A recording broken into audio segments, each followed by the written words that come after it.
Bismillah ve elhamdülillah ve salatu ve selamu ala Resulillah.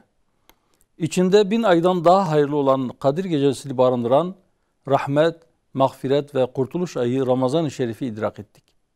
Yüce Rabbimiz oruçlarımızı, sair ibadetlerimizi ve hayır dualarımızı dergah-ı izzetinde kabul eylesin inşallah. Bizi bayrama eriştiren Allahu Teala'ya hamdolsun.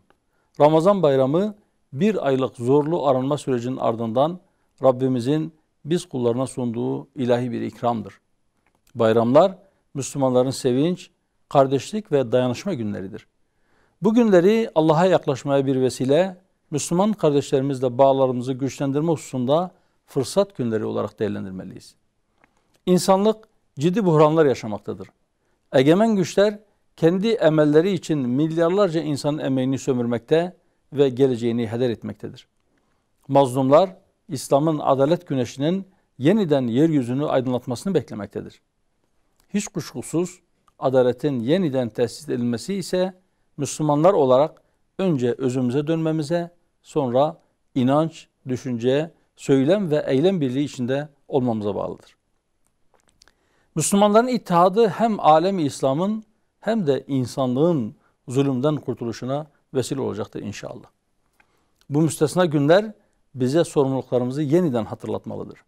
Malum olduğu üzere hem ülkemizde hem diğer İslam beldelerinde Müslümanlar çeşitli sorunlarla mücadele etmektedirler. İktisattan adalete, eğitimden sağlığa, hatta siyasi temsiliyete kadar geniş bir yelpazeye yayılan bir yığın sorun çözüm beklemektedir. Halkımızın ayrışmaya değil kaynaşmaya, kutuplaşmaya değil asgari müştereklerde buluşmaya ihtiyacı vardır.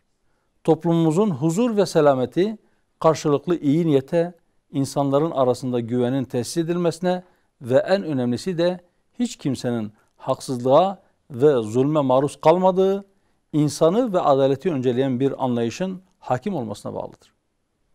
Hüdapar olarak bütün enerjimizle herkesin huzur ve güven içinde yaşayacağı bir dünya için çalışmaya devam ediyoruz. İdrak etmekte olduğumuz bu bayram vesilesiyle bir kez daha ifade etmek isterim ki, maddi ve manevi açıdan terakki ancak değerlerimize sımsıkı sarılmak ve birlikte hareket etmekle mümkündür. Ramazan bayramımızın hepimiz için hayırlara vesile olmasını diliyor. Bütün İslam aleminin Ramazan bayramını en kalbi duygularımla tebrik ediyorum. Bayramımız mübarek olsun. İda ve mübarek be, cezna ve piroz be, roşan şıma mübarek bu. İdikum mübarek.